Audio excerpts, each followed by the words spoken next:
இயேசு கிறிஸ்துவின் விலையேறப்பட்ட நாமத்தினாலே இணைந்திருக்கிற உங்கள் யாவரையும் வாழ்த்துகிறேன். மீண்டும் இந்த வாரத்திலே நாம் இந்த ரோமருக்கு எழுதின நிருபத்தை முறையாக கற்றுக்கொள்ளும்படி இவ்விதமாக கூடுவதற்கு தேவனாகிய கர்த்தர் நமக்கு கிருபை அருளி இருக்கிறபடினால் நான் ஆண்டவரை துதிக்கிறேன். பரிசுத்த ஆவியானவர் நமக்கு உதவி செய்யும்படியாக நம்மோடு கூட இருக்கிறார். இணைந்திருக்கிற உங்கள் யாவருக்காகவும் நான் இயேசு கிறிஸ்துவை துதிக்கிறேன். ஆண்டவரை நான் துதிக்கிறேன். அநேகர் ஆல்மோஸ்ட் எல்லாருமே உங்களுடைய வேலைகளை முடித்துக்கொண்டு அல்லது அவசரமா முடித்துக்கொண்டு இதுல இணைந்திருக்கிறீர்கள் வேலைகளின் மத்தியிலே. ஸோ உங்களுக்காய் நான் ஆண்டவருக்கு நன்றி செலுத்துகிறேன். புதிதாக இணைந்திருக்கிறவர்களுக்காகவும் நான் ஆண்டவரை துதிக்கிறேன். தம்பி ராஜ்குமார் மற்றும் புதிதாக இந்த நாளிலே இணைகிறவர்களையும் அவர்களுக்காக நான் ஆண்டவரை துதிக்கிறேன். உங்களையும் நான் வரவேற்கிறேன். தொடர்ந்து இதை செய்து வருவதற்கு பரிசுத்த ஆவியானவர் நமக்கு உதவி செய்கிறார். ஆண்டவருடைய அனுக்கிரகம் இருக்கிறது. கொஞ்சம் பேராக நாம் இணைந்தாலும் கொஞ்சம் பேராக இதை கேட்கிறவர்கள் இருந்தாலும் தேவனுடைய நாம மகிமைக்கென்று தொடர்ந்து இதை உண்மையாய் செய்து வர தேவன் தாமே தொடர்ந்து கிருபை அருள நீங்கள் ஜெபிக்கிறீர்கள். தொடர்ந்து இன்னும் கருத்தோடும் ஊக்கமாகவும் நாம் ஜெபிப்போம். ஏனென்றால் வெறும் நம்முடைய மனதளவிலே நாம் நமக்கு இந்த ரோமருக்கு எழுதின நிருபத்திலே எழுதியிருக்கிற அந்த தேவனுடைய வார்த்தை அல்லது ரோமருக்கு எழுதின நிருபத்திலே எழுதியிருக்கிற அந்த சுவிசேஷத்தை குறித்த அறிவு நமக்கு நம்முடைய மனதிலே உண்டாவதை காட்டிலும் மனதிலே உண்டாக வேண்டும். நிச்சயமாக அதற்காக தான் வேதாகமம் எழுதப்பட்டிருக்கிறது. ரோமருக்கு எழுதின நிருபத்தின் மூலமாக நாம் இந்த சுவிசேஷத்தை, நம்மை ரட்சிக்கிற சுவிசேஷத்தை நாம் தெளிவாக கற்றுக்கொள்ளுகிறோம், நம்முடைய மனதிலே நாம் அறிந்து கொள்ளுகிறோம். ஆனால் அதே நேரத்துல தம்பி ஜெபித்தது போல நம்முடைய இருதயத்திலே ஒரு எழுச்சி உண்டாக வேண்டும், ஒரு உண்மையான எழுப்புதல் உண்டாக வேண்டும். அதோடு கூட இதை கேட்கிறவர்கள் அவர்களுடைய இருதயங்களிலும் எழுச்சி உண்டாக வேண்டும் அல்லது எழுப்புதல் உண்டாக வேண்டும். அதை தேவன் தாமே அவர்களுடைய இருதயங்களிலே, நம்முடைய இருதயங்களிலேயும் அவர்களுடைய இருதயங்களிலேயும் போட வேண்டும். இவ்விதமாக முழு தமிழ் திருச்சபைகளிலே ஒரு உண்மையான எழுப்புதல் உண்டாக வேண்டும் என்று. எழுப்புதல் என்று சொல்லும் பொழுது நாம் எதை மனதிலே எழுப்புதல் என்று நினைத்து நாம் ஜெபிக்கிறோம், நாம் இங்கே பேசுகிறோம் என்பது மிகவும் முக்கியம். நாம் ஆரம்பத்திலே ஒரு டேர்ம் நம்ம பயன்படுத்துவோம், ஒரு பதத்தை பயன்படுத்துவோம். அதனுடைய பெயர் ரிஃபர்மேஷனல் ரிவைவல் அல்லது சீர்திருத்தத்தின் மூலமாக ஒரு எழுப்புதல் என்று சொல்லி, சீர்திருத்தம் என்று சொல்லும் பொழுது இந்த வேதாகமத்திலே எழுதப்பட்டிருக்கிற அல்லது கிறிஸ்து நமக்காக செய்து முடித்த அந்த ரட்சிப்பினுடைய அந்த சுவிசேஷத்தை, உண்மையான சுவிசேஷத்தை நாம் அடிக்கடி நினைவு கூறுகிறபடி இந்த 1 கொரிந்தியர் 15வது அதிகாரத்திலே அப்போஸ்தலனாகிய பவுல் சொல்லுகிற காரியம், நான் உங்களுக்கு பிரசங்கித்த பிரகாரமாய் நீங்கள் இந்த சுவிசேஷத்தை கைக்கொள்வீர்களே ஆனால் அதனால் உங்களுக்கு பலனுண்டு, மற்றபடி உங்கள் விசுவாசம் வீணாயிருக்கும் என்று சொல்லுகிறார். உங்கள் விசுவாசம் விருதாவாக இருக்கும் என்று சொல்லுகிறார். அப்படியானால் சரியான சுவிசேஷத்தை விசுவாசிப்பதன் மூலமாக சரியான ரட்சிப்பு, உண்மையான ரட்சிப்பு உண்டாகிறது. அது நம்முடைய அந்த சுவிசேஷத்தை தவறாக நாம் புரிந்து கொள்வோமே ஆனால் நம்முடைய ரட்சிப்பு சரியானதாக தேவனால் அங்கீகரிக்கப்படுகிற அந்த ரட்சிப்பாக இருக்காது. ஆகையினாலே இந்த சுவிசேஷம், உண்மையான சுவிசேஷத்தின்படி அல்லது சுவிசேஷத்தை அப்போஸ்தலனாகிய பவுல் இந்த ரோமருக்கு எழுதின நிருபத்திலே பிரசங்கித்திருக்கிற பிரகாரமாய் அல்லது ரோமருக்கு எழுதின நிருபத்திலே அவர் போதித்திருக்கிற பிரகாரமாக அதை சரியாக துல்லியமாக அறிந்து விசுவாசிப்பது, அதை தான் நாம் ரிஃபர்மேஷன் என்று சொல்லுகிறோம். அதை விசுவாசிக்கும் பொழுது சரியான ரட்சிப்புக்குள்ளே நாம் வருகிறோம். அப்படி ரட்சிக்கப்படுகிறவனுடைய இருதயத்திலே எழுச்சி இல்லாமல் இருக்காது. அருமையானவர்களே, அந்த எழுச்சி என்று சொல்வது இன்னொரு வேர்ஷன்ல சொல்வோமே ஆனால் இயேசு கிறிஸ்துவின் மேல் ஒரு அலாதியான அன்பு. அந்த அன்பு என்ன செய்கிறதுனால், நல்ல கவனிங்க, உண்மையான விசுவாசத்தின் அடிப்படையிலே வருகிற அந்த உண்மையான ரட்சிப்பை ஒரு மனிதன் பெறும் பொழுது அவனுக்குள்ளே பற்றி எரிகிற அந்த தேவன் பால் உள்ள அன்பு என்ன செய்யும் என்றால், எல்லாவற்றையும் இழக்கும்படியாக ஆயத்தமாக இருக்கும், எல்லாவற்றையும் இழந்து விடும். இந்த நாள்ல காலையில ஒரு செய்தியை நான் கேட்கும்போது ஒரு கொட்டேஷன் எனக்கு ரொம்ப ஆச்சரியமாக இருந்தது. அதை நான் உங்களோடு கூட நான் பகிர்ந்து கொள்ள விரும்புகிறேன்.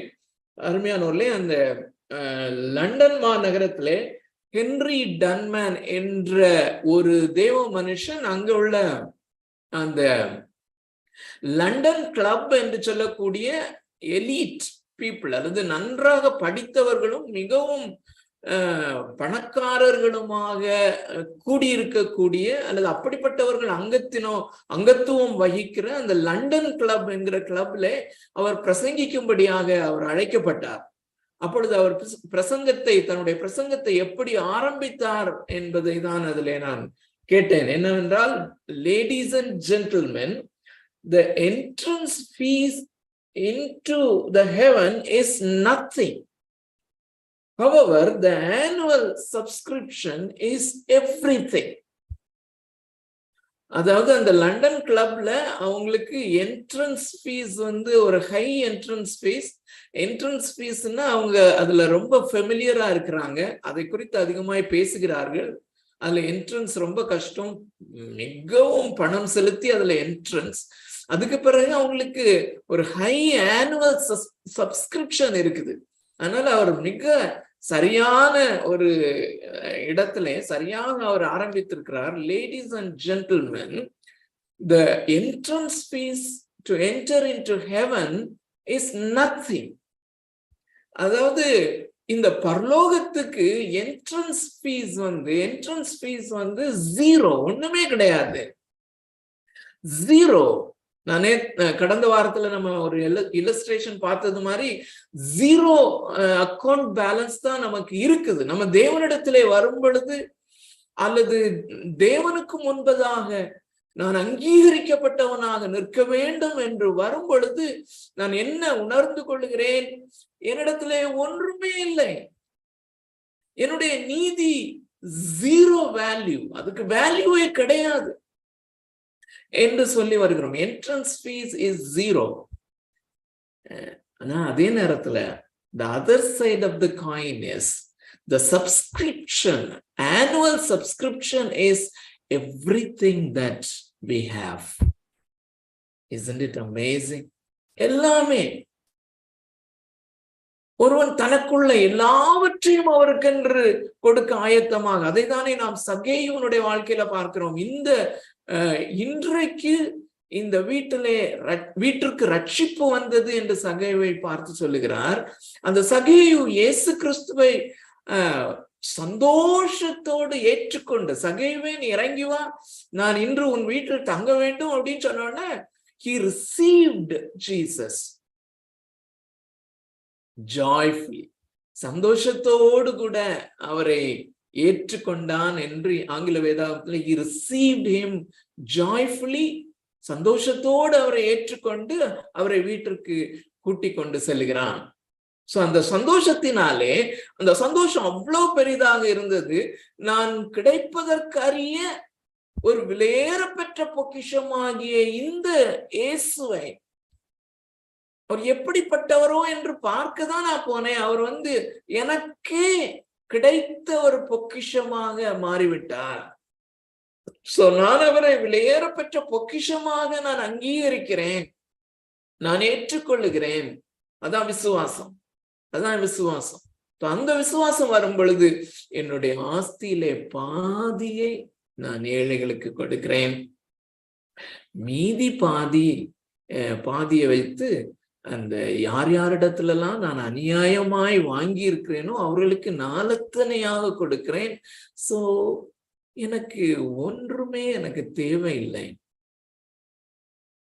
அதைத்தான் இயேசு கிறிஸ்து தன்னுடைய போதனைகளிலே அடிக்கடி சொல்லுகிற காரியம், தன்னைத்தான் வெறுத்து. இயேசு கிறிஸ்துவை பின்பற்றி வருகிறவன் அவன் இயல்பாக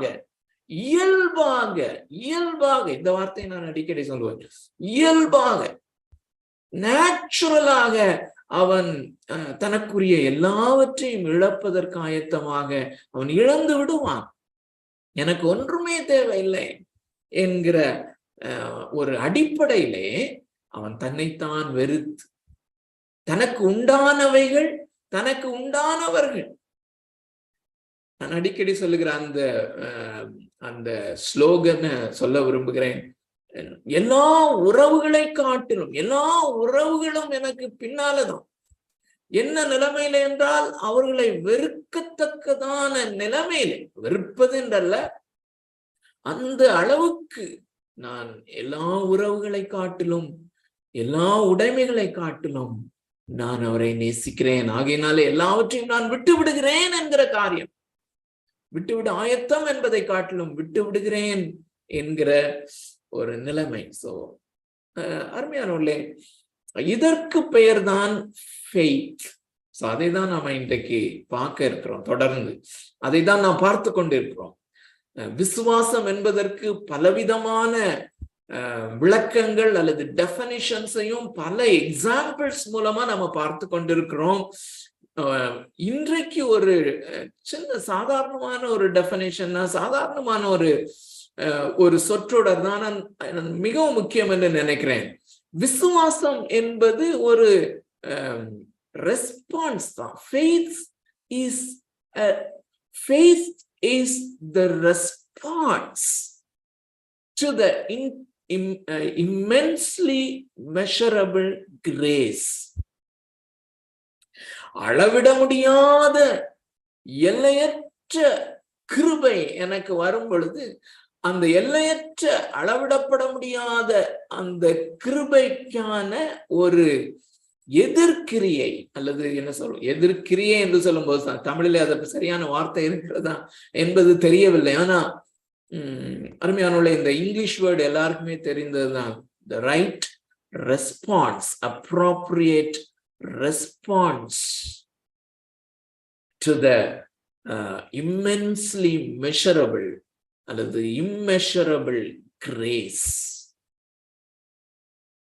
அருமையானவர்களே, கொஞ்சம் யோசித்து பாருங்க. இந்த கிருபைக்கு நமக்கு அப்ராப்ரியேட்டா நான் ரெஸ்பாண்ட் பண்ணுகிறேன்னா, அப்ராப்ரியேட்டா ரெஸ்பாண்ட் பண்றதுதான்.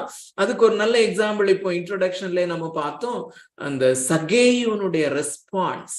சகேயு எப்படி இந்த கிருபை, இயேசு கிறிஸ்துவை கிருபை, கிரேஸ் பெர்சானிஃபைட் என்று சொல்லலாம். கிருபை ஒரு ஒரு பர்சன்ல, கிருபை ஒரு பர்சன்ல அங்கே வெளிப்படும் பொழுது, அங்கே அவ்வளோ பவர்ஃபுல்லாக வரும் பொழுது அவன் எப்படி ரெஸ்பாண்ட் பண்ணுகிறான் என்பதுதான் ஃபெய்த். சோ சகேயுடைய வாழ்க்கையில நம்ம பார்க்கிறது அந்த விசுவாசம் தான். சோ இன்றைக்குரிய பேசேஜுக்கு போவோம். ரோமருக்கு எழுதின நிருபம் 3வது அதிகாரம் 27வது வசனம் முதற்கொண்டு 31வது வசனம் வரை, 27 முதல் 31 யாராவது வாசிக்கலாமா? Thank you. It's so grateful that நீங்க அநேகர் வீடியோல இருக்கிறதற்காக நான் ஆண்டவரை துதிக்கிறேன். So it is good. So ரோமர் 3வது அதிகாரம் 27 முதல் 31 வரையில்.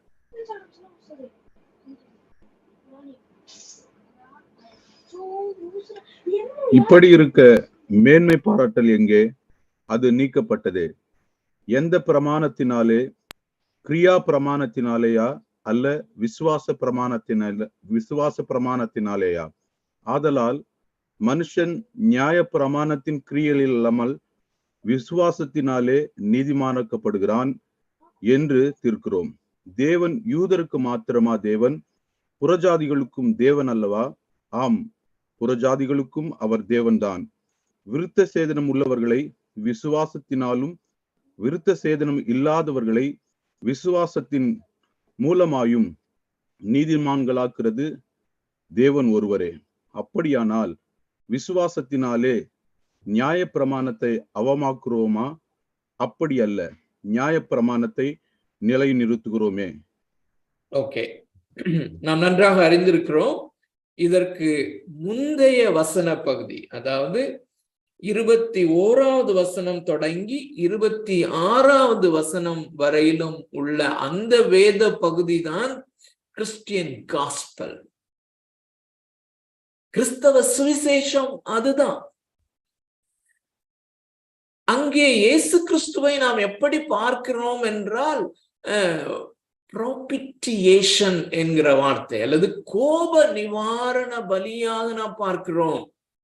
சோ இந்த கோப நிவாரண பலியாக இயேசு கிறிஸ்துவை அறிந்து, நல்ல கவனிங்க, இந்த கோப நிவாரண பலியாக, என்னுடைய கோப நிவாரண பலியாக, எனக்கு சப்ஸ்டிடியூட்டாக நான் இருக்க வேண்டிய இடத்திலே அந்த இடத்தை இந்த தேவனுடைய குமாரனாகிய இயேசு கிறிஸ்து எடுத்தவராக, என்னுடைய கோப நிவாரண பலியாக அல்லது என்மேல் வரவேண்டிய அந்த தேவனாகிய கர்த்தருடைய உக்ர கோபமும் அவருடைய அந்த நித்திய கோபமும் ஆகிய அந்த நரக ஆக்கினை அது இயேசு கிறிஸ்துவின் மேல் விழுந்தது. அதை இயேசு கிறிஸ்து ஏற்றுக்கொண்டது நிமித்தம் என்மேல் பிதாவாகிய தேவன் அந்த கிருபை பாராட்டி என்னை ரட்சிக்கிறார் அல்லது அந்த ஆக்கினை தீர்ப்பிலிருந்து என்னை விடுவிக்கிறார். என்னுடைய என்மேல் விட வேண்டிய கோபாக்கினையை அவர் எடுத்தார் என்பதை நான் விசுவாசிக்க வேண்டுமானால், நல்ல கவனிங்க, முதலாவதாக எனக்கு தெரிந்திருக்க வேண்டும் தேவனாகிய கர்த்தர் என்மேல் உக்கிர கோபம் உடையவராக இருக்கிறார் என்று. எதனாலே அப்படி இருக்கிறார்? இப்படி இந்த காரியங்கள் எல்லாம் நாம் 3வது அதிகாரத்துக்கு முன்னால நம்ம பார்க்கிற சத்தியங்கள். சோ தேவனாகிய கர்த்தருடைய அந்த உக்கிர கோபாக்கினை நரகம் என்கிற அந்த காரியத்திலே நித்திய நித்தியமாக என் மேல் ஊற்றப்பட வேண்டியது. அது நித்திய நித்தியமாக எல்லையற்ற விதத்திலே எரிகிற அது கோபாக்கினையாக இருக்க வேண்டுமானால் என்னுடைய பாவம் எந்த அளவுக்கு பெரியது என்பதையும் குறித்து எனக்கு போதனை வேண்டும். அதை நான் அறிந்திருக்க வேண்டும்.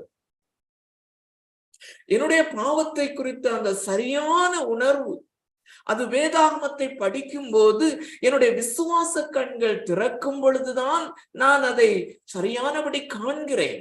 ஆனால் அந்த போதனை இல்லாவிட்டால் எப்படி நான் அதை விசுவாசிக்க முடியும்?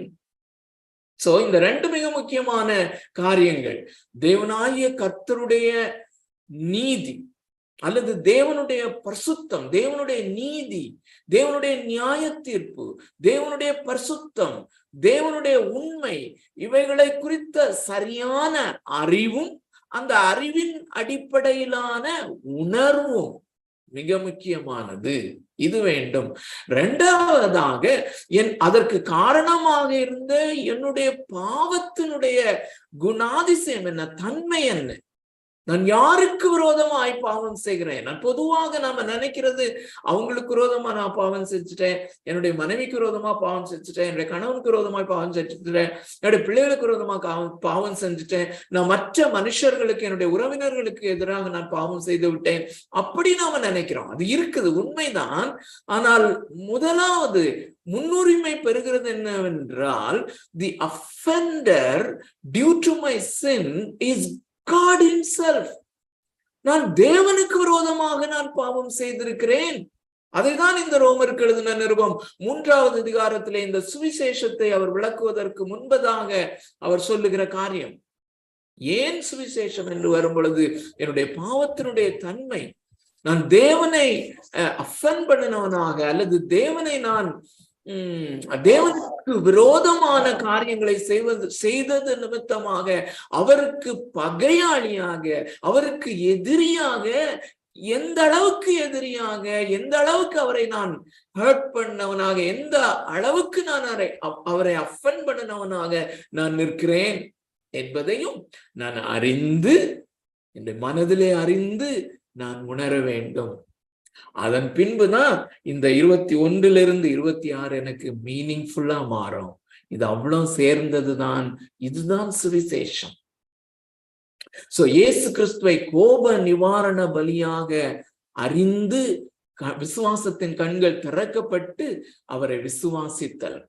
சோ 5 அந்த சீர்திருத்தத்தினுடைய 5 காரியங்கள் இந்த பேசேஜில் அடங்கி இருக்குதுன்னு சொல்லி பார்த்தோம். 1, வேதாகமத்தில் எழுதியிருக்கிற பிரகாரமாய் விசுவாசிக்க வேண்டும். So by scripture alone. 2வது பை கிரைஸ்ட் அலோன். கிறிஸ்து கோப நிவாரண பலியாக எனக்காக பலியாக்கப்பட்ட அந்த இயேசு கிறிஸ்து, அல்லது இதைத்தான் அப்போஸ்தலனாகிய பவுல் அடிக்கடி சிலுவையை குறித்த உபதேசம் என்று சொல்லுகிறார். அந்த சிலுவையை குறித்த உபதேசம் அந்த கிரைஸ்ட் ஒன்லி, கிறிஸ்துவாலே மாத்திரம், கிறிஸ்து செய்த இந்த காரியத்தினாலே மாத்திரம். 3வது விசுவாசத்தினாலே மாத்திரம்.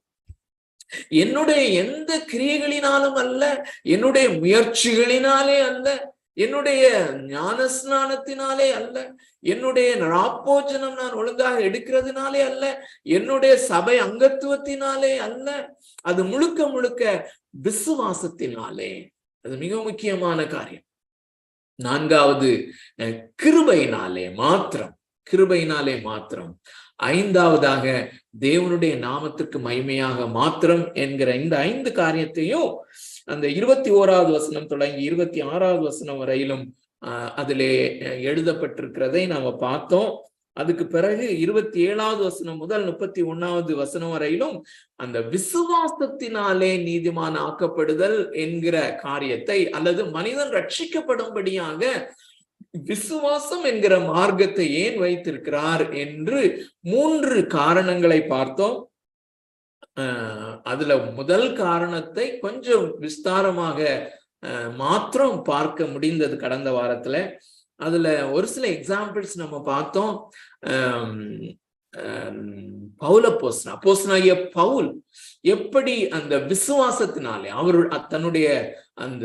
தன்னுடைய நீதியின் கிரியைகளாகிய அந்த அவருடைய அந்த சுயநீதி, அந்த சுயநீதியாக அல்லது தன்னுடைய நீதியாக தான் கருதலாம், தன்னுடைய நீதியாக கவுண்ட் பண்ணப்படலாம் என்று எதையெல்லாம் நினைத்திருந்தாரோ அந்த காரியங்களை எல்லாவற்றையும் அவர் அற்பமாக எண்ணி அல்லது ஜீரோவாக எண்ணி, ஒன்றுமில்லாதது என்று எண்ணி விசுவாசத்தினாலே இந்த தேவ நீதியை எப்படி பெற்றுக்கொண்டார் என்று சொல்லி பார்த்தோம். எதற்காக என்றால் இந்த முதல் காரணத்தை பார்க்கும்படியா. முதல் காரணம் அதை 27வது வசனத்திலே நான் வாசிக்கிறேன். மீண்டும் உங்களுடைய வேதாகமத்திலே தயவு கூர்ந்து நீங்கள் பாருங்கள். இப்படி இருக்கவென்றால் இந்த விசுவாசத்தினாலே மட்டும் அல்லது கிருபையினாலே மட்டும் என்கிற இந்த மார்க்கத்தை தேவன் உருவாக்குவதற்கு காரணம் என்ன என்கிற அந்த முதல் காரணத்தை, இப்படி இருக்க மேன்மை பாராட்டல் எங்கே, அல்லது மேன்மை பாராட்டுதல் எங்கே, பெருமை பாராட்டுதல் எங்கே, அது நீக்கப்பட்டதே. எந்த பிரமாணத்தினாலே? கிரியா பிரமாணத்தினாலேயா? அல்ல, விசுவாச பிரமாணத்தினாலேயே. விசுவாச பிரமாணத்தினாலேயே. அந்த ஓலாம் ரொம்ப முக்கியமான வார்த்தைகள், அருமையானவர்களே. சோ விசுவாச பிரமாணம் அல்லது விசுவாசிக்கிறதுனாலே நீதிமான் ஆக்கப்படுதல். இயேசு கிறிஸ்து எனக்காக இந்த கோப நிவாரண பலியாக அவர் சிலுவையிலே பாடுபட்டார், மரித்து அடக்கம் பண்ணப்பட்டு 3ஆம் நாளிலே உயிரோடு எழுந்தார் என்பதை நான் விசுவாசிக்கிறதுனாலே மாத்திரம் நீதிமான் ஆக்கப்படுகிறது அப்படிங்கிற அந்த காரியத்தை எதனாலே வைத்திருக்கிறார் என்றால், மனிதன் மேன்மை பாராட்ட கூடாது என்பதற்காக. மனிதனிலே ஆனா இந்த காரியம்தான் ரொம்ப ரொம்ப மனிதனுக்கு கடினமான காரியம் என்று நான் சொன்னேன். நாம பார்த்து கொண்டிருக்கிறோம். நான் ஒரு ஃப்ரேஸ் சொன்னேன், ரட்சிப்பு என்பது மிக மிக மிக எளிது. ஆனால் எதனால் அது மிகவும் எளிதாக்கப்பட்டிருக்கிறதோ அதே காரியம்தான் மிக மிக கடினமாக மாறும். ஏனென்றால் ஏன் விசுவாசம் என்கிற காரியத்தை வைத்திருக்கிறார் என்றால் மிகவும் எளிதாக, இலவசமாய், முந்தின பேசேஜ் நீங்க பாத்தீங்கன்னா இலவசமாய் அவருடைய கிருபையினாலே ரட்சிக்கப்பட்டோம் அப்படின்னு சொல்லி பாக்குறோம். இலவசமாய் நாம் இது ஈவாக நமக்கு அருளப்பட்டது. அப்போ ஏன் கடினம்னா, நீங்க நல்லா அப்சர்வ் பண்ணிருப்பீங்க இந்த காரியத்தை. இதுவரையும் அப்சர்வ் பண்ணாதவங்க பாருங்க. அந்த விசுவாசம் என்பது மனிதன் மேட்டுமை அடையாதபடி இந்த ரட்சிப்பு என்கிற காரியத்திலே என்னுடைய கான்ட்ரிபியூஷன் ஒண்ணுமே இல்லை, ஒண்ணுமே செய்ய முடியாது, அது முற்றிலும் ஜீரோன்னு சொல்றத ரியலைஸ் பண்றதுதான் ஃபெய்த் இன்னொரு விதத்துல. ஆனா அதே காரியத்தை வைத்து அநேகர் கொஞ்சம் பெருமை பாராட்டுகிறத உணர்ந்திருக்கிறீங்களா? நான் விசுவாசித்தேன், தேவன் ரட்சிப்பை உண்டாக்கினார், கர்த்தராகிய இயேசு கிறிஸ்துவின் மரணத்தின் மூலமாய் ரட்சிப்பு உண்டாக்கப்பட்டு அங்கே வைக்கப்பட்டிருக்கிறது, நான் விசுவாசித்தேன், இன்னொருவன் விசுவாசிக்கவில்லை, நான் விசுவாசித்து நான் அதை எனது சொந்தமாக்கி கொண்டேன் என்று சொல்லும் பொழுதே as if அவங்க சொல்லுகிற அந்த டோன் ரொம்ப, இந்த டிஃபரன்சஸ் எல்லாம் ஆவிக்குரிய களத்திலேயே ரொம்ப ரொம்ப தின்னாதான் இருக்கும். சோ அவங்க இந்த காரியத்தை சொல்லும் பொழுதே என்ன டோன்ல சொல்லுவாங்க அப்படின்னு சொன்னா, அவர் 50% இந்த ரட்சிப்பிலே, என்னை ரட்சிக்கிற காரியத்திலே அவர் 50% செய்திருக்கிறார், மீதி 50% நான் செய்திருக்கிறேன் என்பது போல.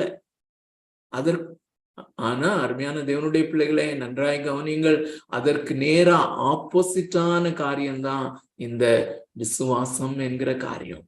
சோ என்னிலே பெருமை பாராட்ட ஒன்றுமே இல்லை. அதுக்குதான் அந்த எக்ஸாம்பிள்ஸை பார்த்தோம். இன்னைக்கு இன்னும் 1-2 எக்ஸாம்பிளை நான் சொல்லணும்னு யோசித்து லாஸ்ட் டைம் விட்ட காரியம்தான்.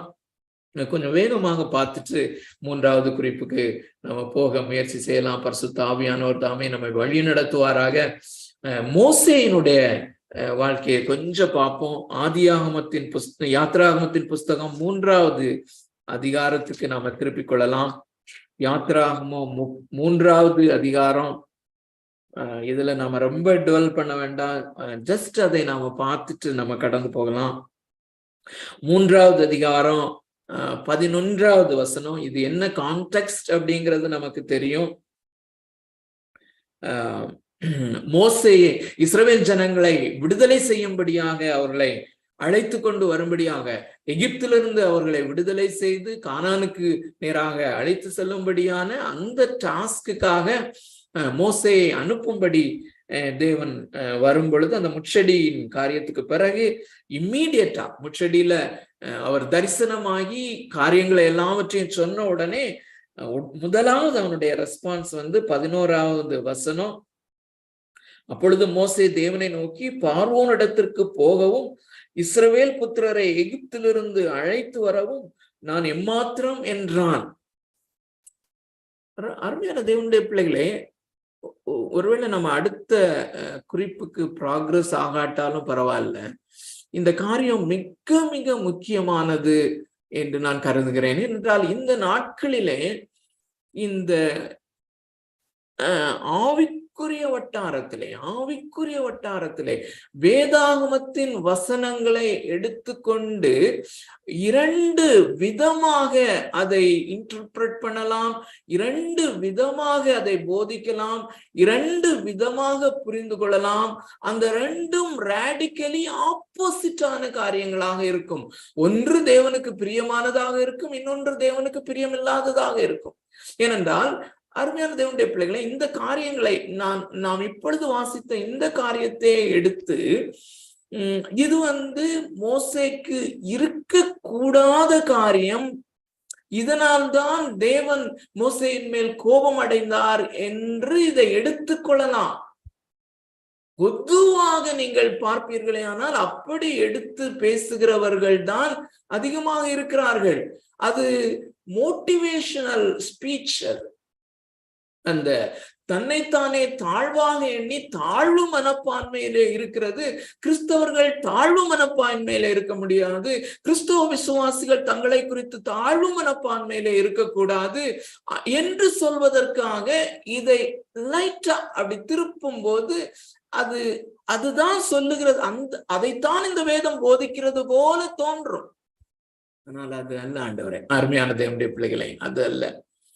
இங்கே தேவனாய இவன் இவ்விதமாக சொல்வது நிமித்தமாக, அல்லது நான் எம்மாத்திரம் ஆண்டவரே என்று சொல்லும் பொழுது அவனை தேவன் இங்கே கடிந்து கொள்ளவில்லை. He approved it.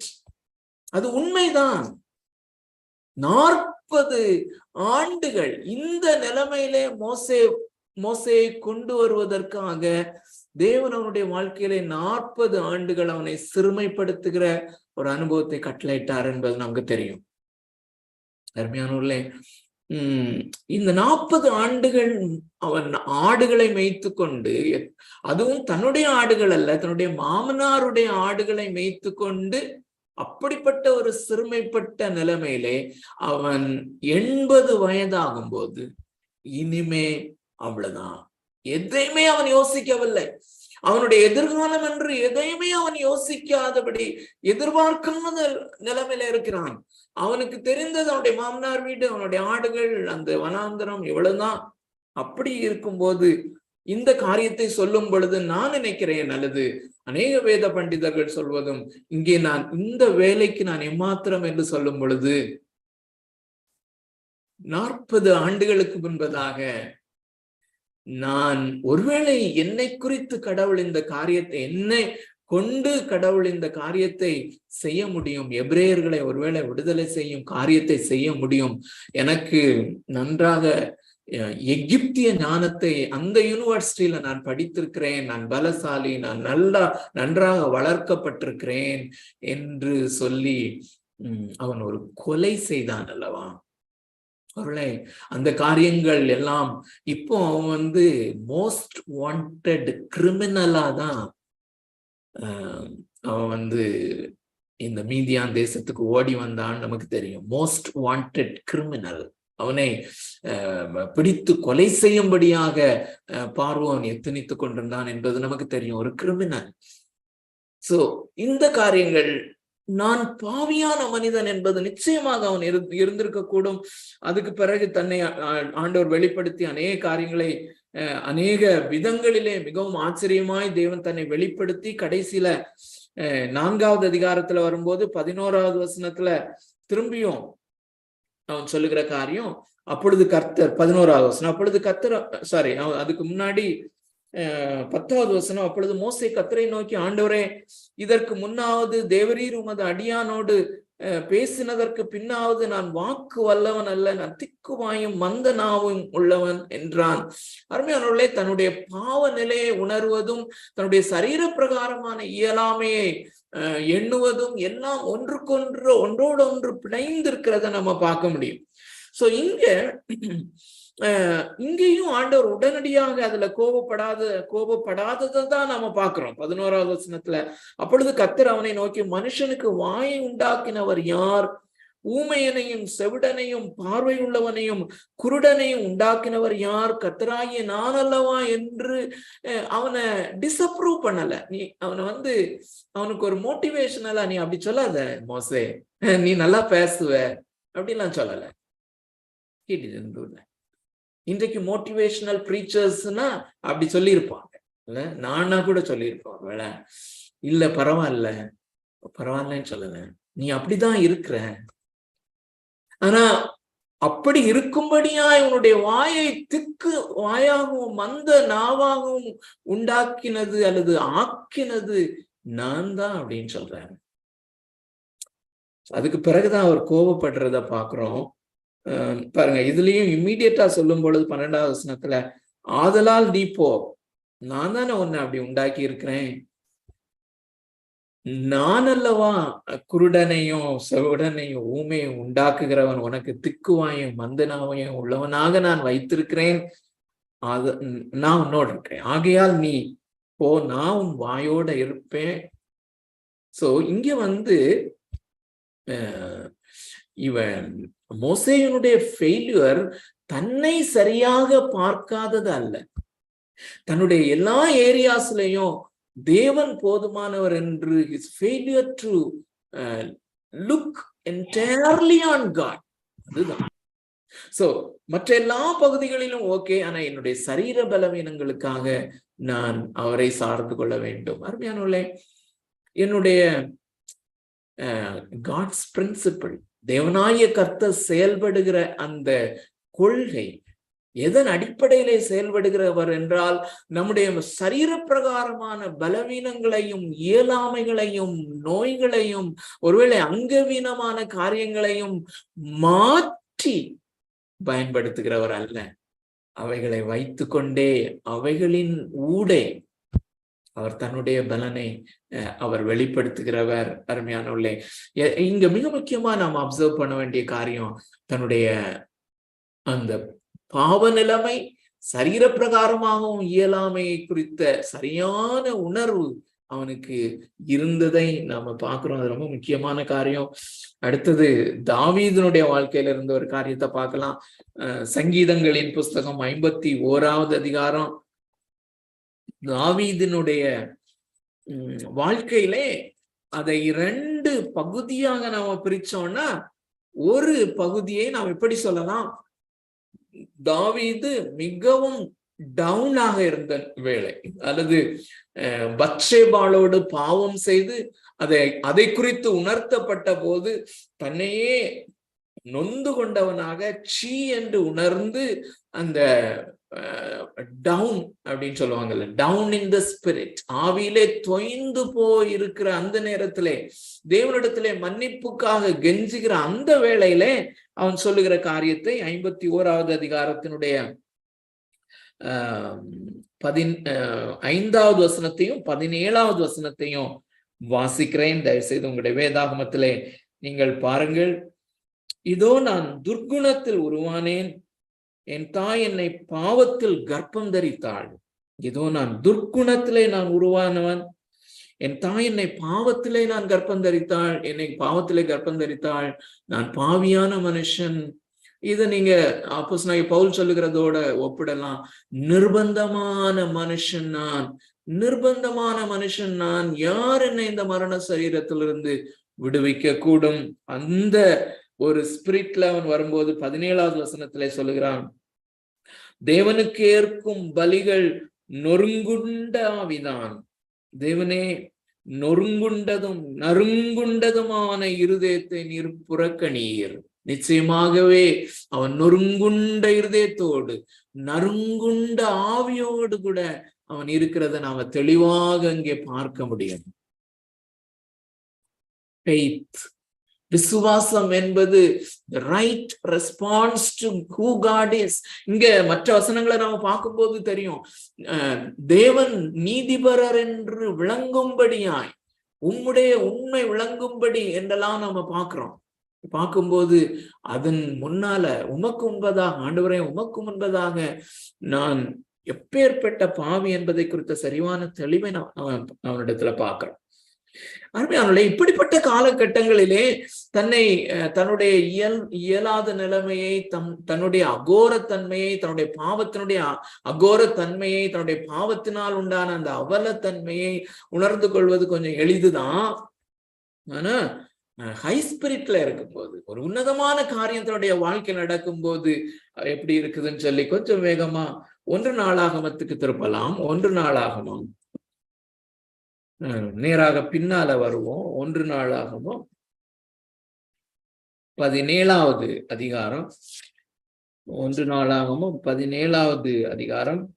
இவைகள் எல்லாம் நமக்கு மிகவும் நன்றாக தெரிந்த சந்தர்ப்பங்கள் தான். ஆகையினாலே மிகவும் வேகமாக வாசித்து அதை கிராஸ் பண்ணிக்கொள்ள பரிசுத்த ஆவியானவர் தாமே இந்த மாலையிலே நமக்கு உதவி செய்வாராக. 17வது அதிகாரம் 16வது வசனத்தை உங்களுக்காக வாசிக்கிறேன். இது என்ன சந்தர்ப்பம் என்றால், தாவீது தேவனுக்கென்று ஒரு ஆலயத்தை கட்ட வேண்டும் என்று இருக்கும் பொழுது தேவனாகிய கர்த்தர் நாத்தான் தீர்க்கதரிசியை அனுப்பி, இல்லை, தாவீது இந்த ஆலயத்தை கட்ட மாட்டான், அவனுடைய குமாரனாகிய சாலமோன் தான் அதை கட்டுவான். அது மாத்திரமல்ல, இந்த சாலமோனை நான் ஆசீர்வதிப்பேன், தாவீதனுடைய சந்ததியை நான் ஆசீர்வதித்து அவனுடைய அந்த சந்ததியின் மூலமாக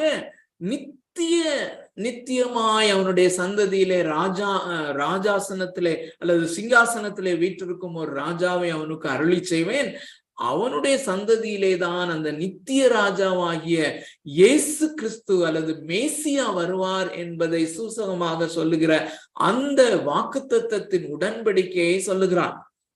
அந்த நேரத்திலே தாவீதுனுடைய ரெஸ்பான்ஸ் எப்படி இருக்கிறது என்பதுதான் 16வது வசனத்துல நான் வாசிக்கிறோம். அப்பொழுது தாவீது ராஜா உட்பிரவேசித்து கர்த்தருடைய சமூகத்திலிருந்து, தேவனாகிய கர்த்தாவே, தேவரீர் என்னை இதுவரைக்கும் கொண்டு வந்ததற்கு நான் எம்மாத்திரம், என் வீடு எம்மாத்திரம். அந்த எம்மாத்திரம் என்கிற வார்த்தை அது ஹைலி டெக்னிக்கல். நான் யார் ஆண்டவரே, என்னிலே என்ன நன்மை இருக்கிறது? கடந்த வாரத்துல நான் மென்ஷன் பண்ணேன், ஒருத்தர் ஜெபம் பண்ணும் போது, எங்களிலே ஏதோ ஒரு நன்மையை நீ கண்டிருக்கிறீர். அருமையான தேவனுடைய பிள்ளைகளே, என்னிலே நன்மை எதுவும் வாசமா இல்லை, நான் எம்மாத்திரம் என்கிற உணர்வு. இன்னொரு வசனத்தை பார்க்கலாம். இதே 1 நாளாகவும் 29வது அதிகாரம், 1 நாளாகவும் 29வது அதிகாரம் 14-15 வசனங்கள், 14-15 வசனங்கள். அங்கே இது என்ன சூழ்நிலை என்றால், அதற்கு அப்புறமாக நாம் வருவோமே. ஆனால் இந்த ஆலயத்தை கட்டும்படியாக ஏராளமாக மக்கள் கொடுக்க வேண்டும் என்று மக்களை அவன் உற்சாகப்படுத்துகிறான். மக்கள் உற்சாகமாக காணிக்கைகளையும் வெள்ளியையும் பொன்னையும் ஏராளமாக கொண்டு வந்து அவர்கள் குவித்து விட்டார்கள். அவர்கள் உற்சாகமாக இப்படி தேவனுக்கென்று தேவனுடைய ஆலயத்தை கட்டும்படி அவர்கள் கொடுத்தபடியினாலே he was so excited. அவன் அதை பார்த்து அவன் புலகாங்கிதம் அடைந்தவனாக இந்த காரியத்தை சொல்லுகிறத 14-15 நான் உங்களுக்காக வாசிக்கிறேன். உங்களுடைய வேதாகமத்திலே பாருங்கள். இப்படி மனப்பூர்வமாய் கொடுக்கும் திராணி உண்டாவதற்கு நான் எம்மாத்திரம், என் ஜனங்கள் எம்மாத்திரம். நான் இந்த ஆலயத்தை கட்ட வேண்டும் என்று நான் கொடுத்த ஒரு கால அந்த அழைப்பு நிமித்தம் எவ்விதமாக மக்கள் ரெஸ்பாண்ட் பண்ணுவதற்கு நான் எம்மாத்திரம், என் ஜனங்கள் எம்மாத்திரம். எல்லாம் உம்மால் உண்டானது, உமது கரத்திலே வாங்கி உமக்கு கொடுத்தோம். உமக்கு முன்பாக நாங்கள் எங்களுடைய பிதாக்கள் எல்லாரை பார்க்கிலும் அரதேசிகளும் பரதேசிகளுமாயிருக்கிறோம். பூமியின் மேல் எங்கள் நாட்கள் ஒரு நிழலை போல் இருக்கிறது, நிலைத்திருப்போம் என்னும் நம்பிக்கை இல்லை. What an amazing statement இல்ல? இதோடு கூட நான் உங்களுக்கு நம்முடைய நாயகராகிய, ரட்சிப்பின் நாயகராகிய இயேசு கிறிஸ்துவையும் நான் உங்களுக்கு காண்பிக்க விரும்புகிறேன். அருமையானவர்களே, இந்த காரியங்கள்லாம் நமக்கு நன்றாக தெரிந்ததுதான்.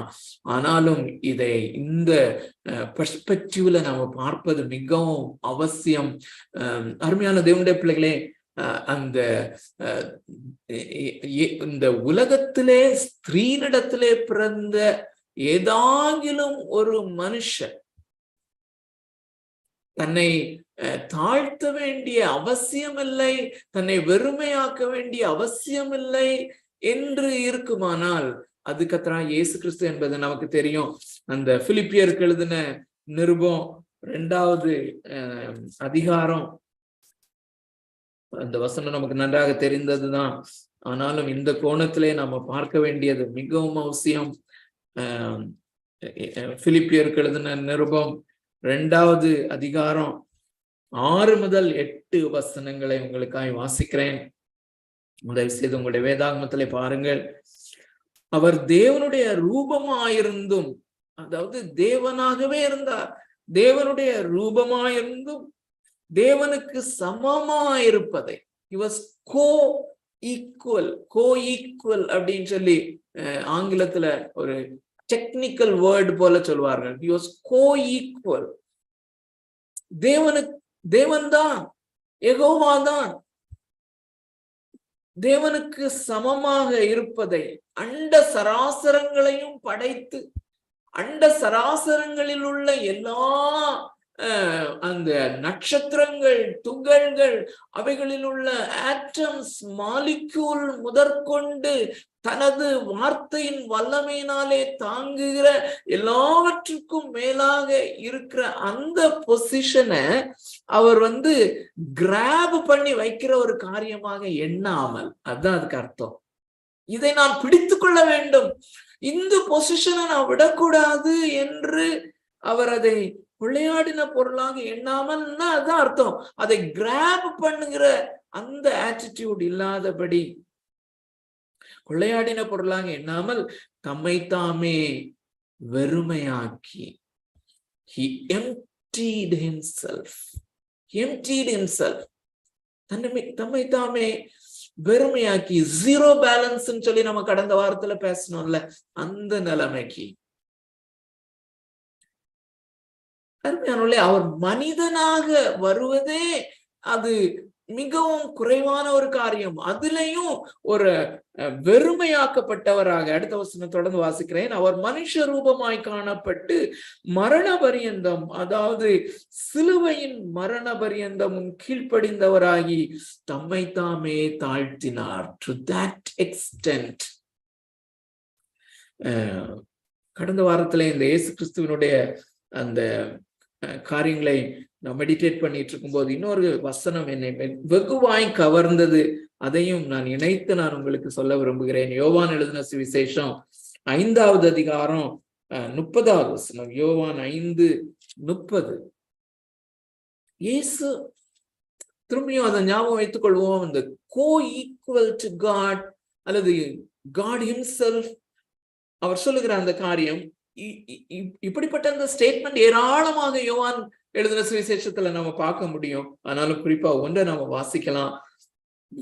நான் என் சுயமாய் ஒன்றும் செய்கிறதில்லை, நான் என் சுயமாய் ஒன்றும் செய்கிறதில்லை, நான் என் சுயமா நானாட்டு நான் எந்த ஒரு காரியத்தையும் நான் செய்கிறதில்லை, நான் கேட்கிறபடியே நியாயம் தீர்க்கிறேன். அடுத்த ஸ்டேட்மெண்ட், எனக்கு சித்தமானதை நான் தேடாமல் என்னை அனுப்பின பிதாவுக்கு சித்தமானதையே நான் தேடுகிறபடியால்.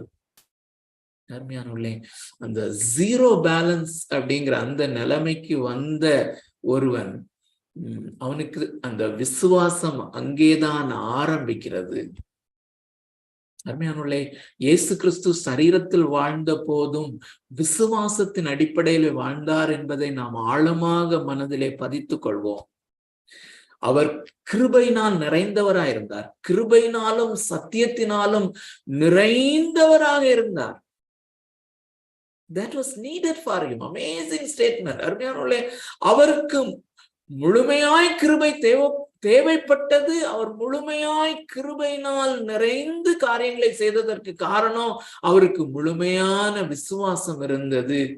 ஆகையினாலே அவர் தனக்குரியவைகளை அல்லது தன்னுடைய சித்தத்தை தேடாமல் இன்னொருவருடைய சித்தத்தை அல்லது பிதாவினுடைய சித்தத்தை நாடுகிறவராக, தேடுகிறவராக, அதை செய்கிறவராக இருக்கிறார். அருமையானவர்களே, இங்கதான் விசுவாசம் ஸ்டார்ட். ஒருவேளை நாம் அந்த நிலைமையில இருப்போமே ஆனால், அந்த நிலைமைக்கு வருவோமே ஆனால், அங்கேதான் விசுவாசத்தை நாம காண்கிறோம். அதை தான் நாம் விசுவாசம் என்று சொல்கிறோம். நாம் முழுமையாக, அருமையான தேவனுடைய பிள்ளைகளே, ஒருவேளை இந்த ஜெபம் என்கிற காரியம் ஒரு இந்த பூமியிலே ஸ்திரீனிடத்திலே பிறந்த ஒருவருக்கு ஜெபம் அவசியமே இல்லை என்று சொல்வோமே ஆனால் அது இயேசு கிறிஸ்துவுக்கு தான். ஏனென்றால் ஜெபம் என்பது என்ன? என்னால் ஒன்றும் முடியாது என்று தேவனை சார்ந்து கொள்ளுதல். நான் தேவன் இல்லாதபடி என்னால் ஒன்றும் செய்ய முடியாது என்று எதையெல்லாம் குறித்து நான் யோசிக்கிறேனோ அதற்கெல்லாம் நான் ஜெபிக்கிறேன், ஜெபிக்க வேண்டும். ஜெபம் அதற்காக தான். இயேசு கிறிஸ்துவை the most intensively praying man ஆக நாம் பார்க்கிறோம். மிகவும் அதிகமாக தன்னுடைய சீஷர்களை அவர் தெரிந்து கொள்வதற்கு முன்பதாக முழு இரவும் ஜெபிக்கிறார். இந்த தேவனுடைய சித்தத்தை அறிந்து கொள்ளும்படியாக அவர் தேவன் செய்கிறதாக காண்கிற காரியங்களை மாத்திரம் அல்லது அவருடைய சித்தத்தின்படியே இந்த சீஷர்களை தேர்வு செய்யும்படியாக முழு இரவும் அவர் தேவனை சார்ந்து கொள்வதை அவர் எக்ஸ்பிரஸ் பண்ணுகிறத பார்க்கிறோம். அவ்வப்பொழுது அவர் சீஷர்களை விட்டு மிஸ் ஆகி அவர் தனியாக அவர் வனாந்திரத்துக்கும் மலை பிரதேசங்களுக்கும் செல்வதை நாம பார்க்கிறோம். What a God man! எப்படிப்பட்ட தேவ மனிதனை, தேவகுமாரனை நாம் இங்கே பார்க்கிறோம்.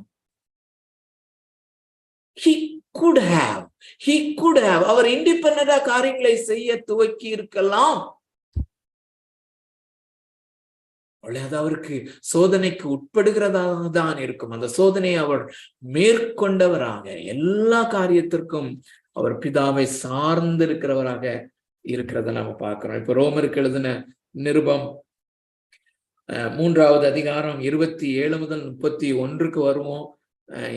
இந்த முதல் காரணத்தை நாம் பார்த்து கொண்டிருக்கிறோம். அந்த மேன்மை பாராட்டலை முற்றிலுமாய் மனிதனிலே இல்லாமல் போக பண்ணும்படியாக தான் இந்த விசுவாசம் என்கிற காரியத்திலே, அதாவது ஜீரோ பேலன்ஸ்ல வரும்படியாக, தன்னிலே எந்த நன்மையும் இல்லை என்று உணர்ந்து தன்னுடைய பாவத்தினுடைய அந்த அவலத்தன்மையையும் அகோரத்தன்மையையும் கொடூரத்தன்மையையும் உணர்கிற அந்த ஜீரோ லெவலுக்கு நிர்பந்தமான மனிதன் நான் என்று சொல்லக்கூடிய விதத்திலே ஒரு நாள் அல்ல, அருமையானவர்களே, நம்ம பார்த்தோம். நீங்க ரட்சிக்கப்படுகிற அந்த நாளிலே மாத்திரம் அல்ல, அந்த சீசன்ல மாத்திரம் அல்ல, தொடர்ந்து என்னுடைய வாழ்க்கையிலே நான் அதை பிராக்டிஸ் பண்ணுகிறவனாக அல்லது இந்த விசுவாசத்தை எக்ஸசைஸ் பண்ணுகிறவனாக. இப்ப 2வது காரணத்துக்கு போவோம். அதை 29வது வசனத்திலையும் 30வது வசனத்திலையும் நம்ம பார்க்கிறோம். நான் உங்களுக்காக வாசிக்கிறேன். தேவன் யூதருக்கு மாத்திரமா தேவன், புறஜாதிகளுக்கும் தேவன் அல்லவா? ஆம், புறஜாதிகளுக்கும் அவர் தேவன்தான். விருத்த சேதனம் உள்ளவர்களை விசுவாசத்தினாலும் விருத்த சேதனம் இல்லாதவர்களை விசுவாசத்தின் மூலமாயும் நீதிமான் ஆக்குகிற தேவன் ஒருவரே.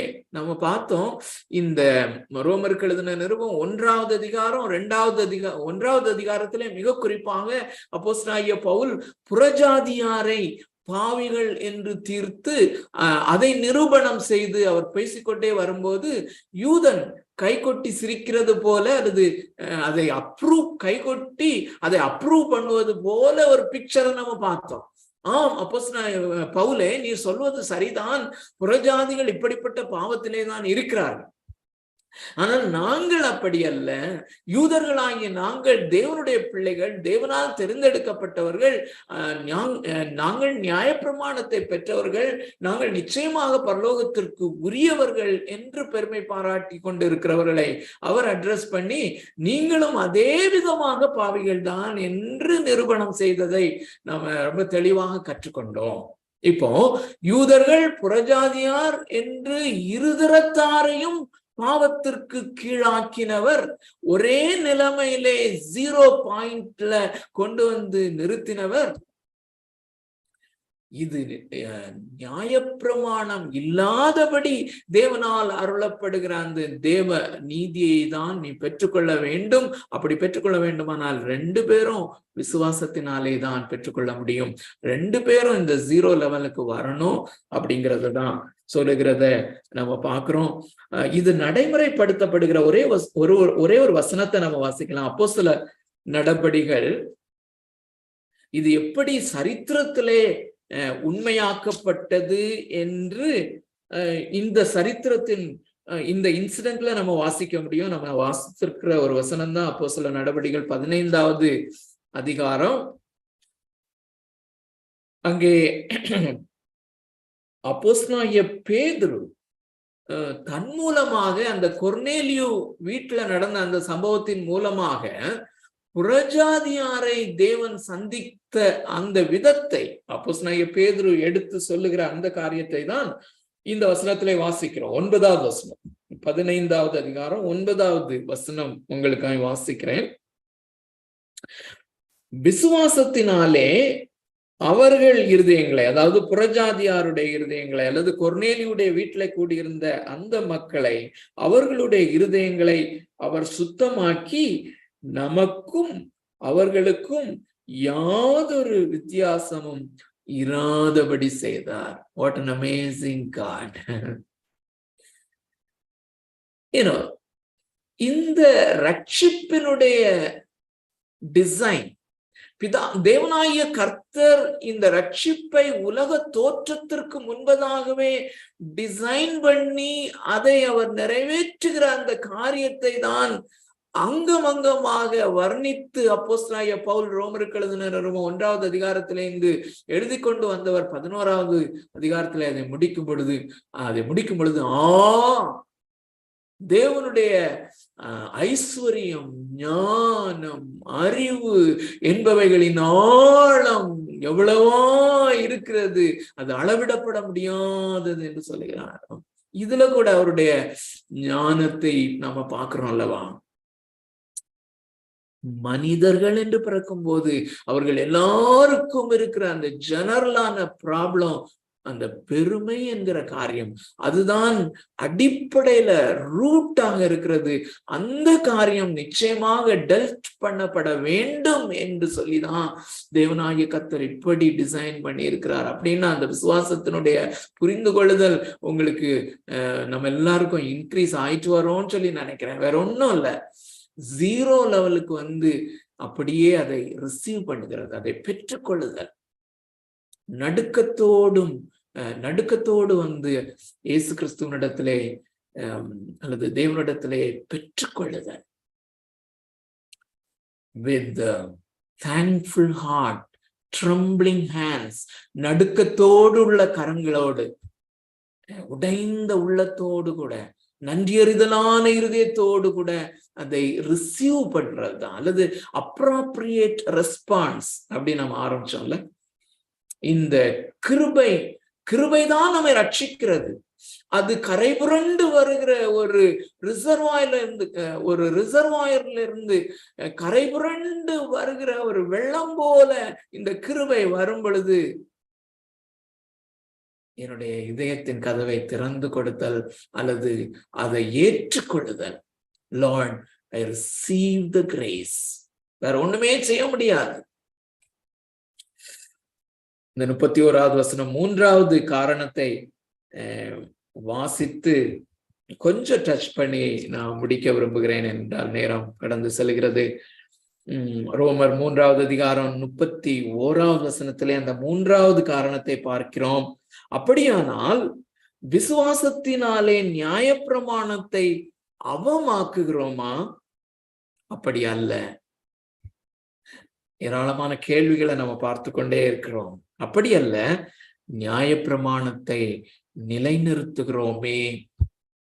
அப்போ யூதர்கள் குறிப்பாக கேட்கலாம், தேவன் அருளிய அந்த நியாயப்பிரமாணத்தை நீ இல்லாமல் போக செய்கிறாயோ? போலே நீர் விசுவாசத்தினாலே இந்த நீதிமானாக்கப்படுதல் என்கிற காரியத்தை நீர் போதிக்கிறதினாலே, நீர் பிரசங்கிக்கிறதினாலே நியாயப்பிரமாணத்தை அவமாக்குகிறீரோ? அப்படிதான் நிச்சயமாக நினைக்க தோன்றும். ஏனென்றால் இதற்கு முந்தைய வசனங்களை நாம் பார்ப்போமே, ஆனால் இந்த நியாயப்பிரமாணத்தினாலே ஒருவனும் நீதிமான் ஆக்கப்படுகிறதில்லை என்கிற காரியத்தை அப்போஸ்தலனாகிய பவுல் பேசுகிறார். இப்படி இருக்க நியாயப்பிரமாணம் இல்லாமல் தேவ நீதி வெளிப்படுகிறது என்று சொல்லுகிறார். அப்படியானால் நியாயப்பிரமாணம் இல்லைதானே என்று தெளிவாக புரிகிறதே என்பது போல. ஆனால் இங்கே சொல்லுகிற இந்த காரியம் அருமையானது, இது மிகவும் முக்கியமானது. ஒருவேளை நேரம் இல்லாவிட்டால் நாம் தொடர்ந்து பார்க்கலாம். விசுவாசத்தினாலே தான் நீதிமான் ஆக்கப்படுகிறோம், ஆனால் நியாயப்பிரமாணத்தை அவமாக்கவில்லை. ஆனால் நியாயப்பிரமாணத்தை நிலைநிறுத்துகிறோம். எஸ்டாப்ளிஷ் த லா. இந்த இடத்துல நம்ம அதிகமாக இதை புரிந்து கொள்வதற்கு இந்த வேத பகுதி நமக்கு பிரயோஜனமாக இருக்கும். மத்தேயு எழுதின சுவிசேஷம் 5வது அதிகாரத்திலே இயேசு தாமே சொல்லுகிற ஒரு காரியம் மிகவும் அது பயனுள்ளதாக இருக்கும். நிச்சயமாக அது இதோடு கூட சேர்த்து நாம பார்க்க வேண்டிய ஒரு வசனம் அருமையான உள்ள 5வது அதிகாரம், மத்தேயு 5வது அதிகாரம். நாம் நன்றாக அறிந்திருக்கிறோம், இது மிக முக்கியமான ஒரு வேத பகுதி.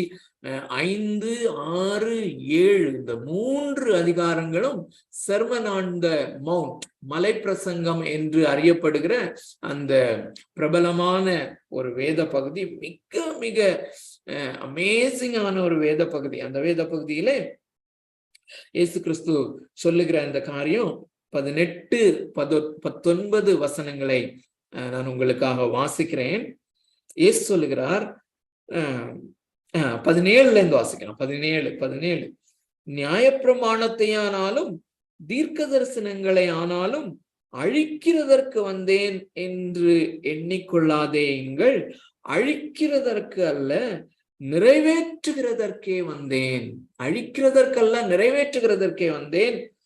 வானமும் பூமியும் ஒழிந்து போனாலும் நியாயப்பிரமாணத்தில் உள்ளது எல்லாம் நிறைவேறும் அளவும் அதில் ஒரு சிறு எழுத்தாகிலும் ஒரு எழுத்தின் உறுப்பாகிலும் ஒழிந்து போகாது என்று மெய்யாகவே உங்களுக்கு சொல்லுகிறேன். அருமையானவர்களே, இந்த மலை பிரசங்கம் என்பது மோசேயோடு தேவன் அந்த சீனாய் மலையிலே இறங்கி பேசினார். அந்த தேவனோடு பேசினான். அந்த தேவன் தாமே மனிதனாக வந்து ஒரு சிறிய மலையிலே உட்கார்ந்து பிரசங்கம் செய்வது, அது மிகவும் முக்கியமான ஒரு காரியம். அந்த முதல் நியாயப்பிரமாணம் அந்த சீனாய் மலையிலே மோசேக்கு அருளப்பட்டது. இங்கே இன்னொரு நியாயப்பிரமாணம் அல்லது பெர்ஃபெக்டான ஒரு பிரமாணத்தை இயேசு அருளி கொண்டிருக்கிறார். அமேசிங்கான ஒரு காரியம். அதுல அவர் சொல்லுகிறது என்ன? அந்த 18 திரும்பியும் வாசிக்கிறேன். வானமும் பூமியும் ஒழிந்து போகலாம், ஆனாலும் நியாயப்பிரமாணத்தில் உள்ளது எல்லாம் நிறைவேறும் அளவும் அதில் ஒரு சிறு எழுத்தாகிலும் ஒரு எழுத்தின் உறுப்பாகிலும் ஒழிந்து போகாது என்று மெய்யாகவே உங்களுக்கு சொல்லுகிறேன். அடுத்த வசனமும் ரொம்ப முக்கியமானது. சேர்த்து வாசித்து விடலாம், விளக்கத்தை அடுத்த வாரம் பார்க்கலாம். ஆகையால் இந்த கற்பனைகள், அதாவது இந்த நியாயப்பிரமாணம், அப்போஸ்தலனாகிய பவுல் நியாயப்பிரமாணம் இல்லாமல் ஒரு தேவநீதி வெளிப்பட்டிருக்கிறது என்று சொல்லுகிறாரே, அந்த நியாயப்பிரமாணம், அந்த கற்பனைகள். சோ இந்த கற்பனைகள், இந்த நியாயப்பிரமாணத்தின் கற்பனைகள் எல்லாவற்றிலும் சிறிதானது ஒன்றையாகிலும் மீறி அவ்விதமாய் மனுஷருக்கு போதிக்கிறவன் பரலோக ராஜ்யத்தில் எல்லாரிலும் சிறியவன் எனப்படுவான். பரலோக ராஜ்யம் அப்படின்னு சொல்லும் போது இந்த உலகத்திலே இருக்கிற ராஜ்யம், இந்த உலகத்திலே இயேசு கிறிஸ்துவை அங்கீகரிக்கிற, இயேசு கிறிஸ்துவை விசுவாசிக்கிற அவருடைய சீஷருக்கு உள்ளே தேவனுடைய ராஜ்யம் பரவி இருக்கிறது. இந்த ராஜ்யத்திலே அவன் மிகவும் சிறியவனாக, அற்பமானவனாக எண்ணப்படுவான். திரும்பியும் வாசிக்கிறேன். இந்த கற்பனைகள் எல்லாவற்றிலும் சிறிதானது ஒன்றையாகிலும் மீறுகிறது மாத்திரமல்ல, அவ்விதமாய் மனுஷருக்கு போதிக்கிறவன் பரலோக ராஜ்யத்தில் எல்லாரிலும் சிறியவன் எனப்படுவான்.